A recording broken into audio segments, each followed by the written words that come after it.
After 19 years on death row, Darrell Keith Rich, known as the Hilltop Rapist, was executed by lethal injection at San Quentin State Prison on March 15, 2000.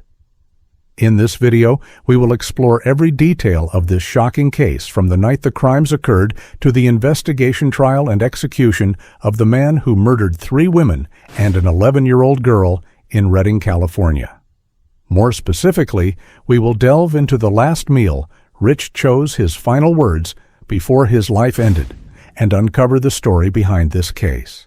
On July 4, 1978, as America celebrated Independence Day with brilliant fireworks, displays a horrific event took place in Redding, California. About 3 days later, the body of a young woman was discovered under an embankment about 2 miles from her apartment. The victim was Annette Faye Edwards, 19, found in a tragic state. The police immediately secured the scene. The autopsy revealed that Annette had suffered severe head trauma, and the cause of death was determined to be blunt force trauma. This was the first murder in Darrell Keith Rich's brutal crime spree, marking the beginning of a terror that enveloped the community.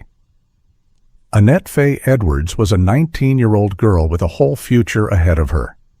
She was on her way home after watching Independence Day fireworks with friends when she was abducted by Rich. Annette's murder was just the beginning of a series of tragedies. 2 weeks after Annette's death on August 2, 1978, Patricia Ann Moore, 17, was also abducted. Her body was found 2 weeks later in a garbage dump. The autopsy showed that Patricia had also sustained severe head injuries and several of her teeth had been broken. The cause of death was blunt force trauma to the head. A few days later, on August 6th, Linda Diane Slavic, 27, a mother, was abducted by Rich from a bar and taken to the same dump where Patricia Moore's body was found. After showing Slavic Moore's body, Rich raped her and then shot her with a .22 caliber pistol as she pleaded for her life. Slavic's naked body was found in the same dump about 20 feet from Moore's body. She had been shot twice, one bullet hitting her neck and the other her mouth, severing her spinal cord and causing instant death. Rich's fourth and final victim was Annette Lynn Seelix, 11 years old, a girl whose family Rich knew. On August 13th, she was abducted by Rich while walking to a market to buy groceries. She was raped, forced to perform oral sex, and then driven by Rich to a bridge and thrown off. Her body was found under the bridge in Shasta County. The autopsy revealed she was still alive when she was thrown from the bridge. These victims, from a young woman enjoying a holiday celebration, a teenager in her prime, a mother struggling through life, to an innocent little girl, all fell victim to a brutal murderer who took their lives and left their families with inconsolable pain. Darrell Keith Rich was born on February 14, 1955, in California. He was 1/4 Cherokee. He was adopted into a family where his adoptive mother was very domineering. She worked as a babysitter, which made Rich resent her. He performed poorly in elementary school and was held back a grade. Consequently, he was referred to the school psychologist, who expressed concern that Rich might become violent in the future. However, he did not receive any treatment. At 15, Rich showed suicidal tendencies after his parents divorced. Rich then lived with his mother in Southern California, but later returned to Northern California to live with his father. He was suspended from school for fighting. At 17, Rich went hunting after an argument with his girlfriend and shot himself in the chest in a suicide attempt. He also shot at a police car in an attempt at suicide by cop. A psychiatric evaluation determined Rich was suicidal and needed immediate treatment. However, he refused offers of therapy. In the following years, Rich continued to cause trouble and was arrested for drunk driving and road rage. He also assaulted another person with a tire iron. The signs of violence and psychological instability were evident very early in Rich's life, but no effective intervention was made, ultimately leading to the horrific crimes that followed. Darrell Keith Rich's crime spree began on June 13, 1978, when he abducted a 25-year-old woman as she was walking across a bridge in Redding, California. He dragged her down a hill and attempted to force her to perform oral sex. When she refused, he repeatedly struck her in the head, fracturing her skull. He left her for dead, but she was found alive 12 hours later. On June 19th, Rich abducted a 21-year-old woman, forced her into his car, and drove to a secluded area where he raped her. The woman convinced Rich to spare her life by telling him she had a young child. He let her go and later boasted to friends about how easy it was to attack women. He went on to abduct and rape a 14-year-old girl on June 25th, releasing her afterward. On July 4th, Rich attacked 2 women on the same day in separate incidents. The first was a 19-year-old woman whom he raped and then released. The second was Annette Faye Edwards, 19, as she was walking home after watching fireworks. Rich abducted her, raped her, and then killed her by smashing her skull. 2 weeks after Annette's murder, Rich abducted a 15-year-old girl who was cycling in Reading. He then raped her and let her go. His second murder was committed on August 2nd when he abducted Patricia Ann Moore, 17. He raped her and then killed her by crushing her head and strangling her. Rich's third murder victim was Linda Diane Slavic, 27. On August 6th, Rich abducted Slavic from a bar and took her to the same dump where he had left Moore's body. After showing Slavic the body, he raped her and then shot her with a .22 caliber pistol as she pleaded for her life.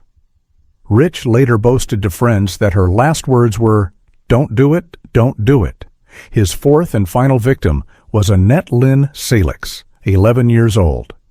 On August 13th, he abducted her as she was walking to a market to buy groceries. He raped her, forced her to perform oral sex, and then drove to a bridge from which he threw her. Rich's crimes were not isolated acts of violence, but a calculated series of acts that showed a terrifying cruelty and disregard for human life. After the murder of Annette Salix, an investigation was conducted by Shasta County officers who interviewed Rich. At the time, he was not considered a suspect and was only interviewed because he had previously worked for Salix's mother. A detective interviewed Rich the next day after he agreed to a polygraph test. New information then emerged that Rich had shown a friend a body at the same dump where Moore and Slavic were found. As detectives continued to investigate Rich, they concluded that he was lying when he denied involvement in the murders. He also failed the polygraph test. Rich had spoken to friends and admitted involvement in one or more of the murders. Several of his friends later spoke to the police and revealed what Rich had told them. A murder weapon was found at Rich's mother's house, and Rich eventually confessed to the Salix murder in a recorded interview.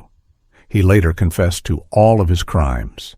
The meticulous investigation and the cooperation of Rich's friends helped law enforcement track down and apprehend the perpetrator, bringing a hope of justice for the victims and their families.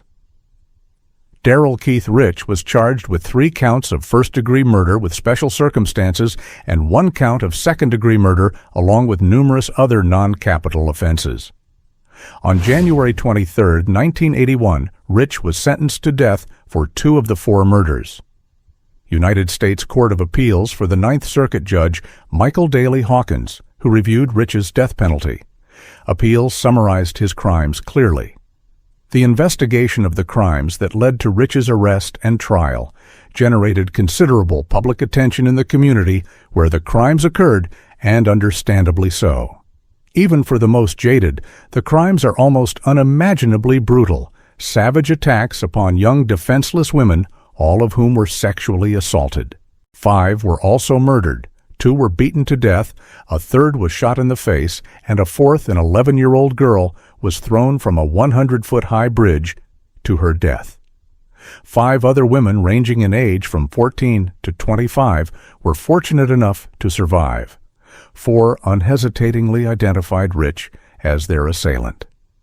During this time, Rich was briefly married to a woman named Loretta Summers in January 1981, but their marriage was annulled in August of the same year after Rich was convicted of murder.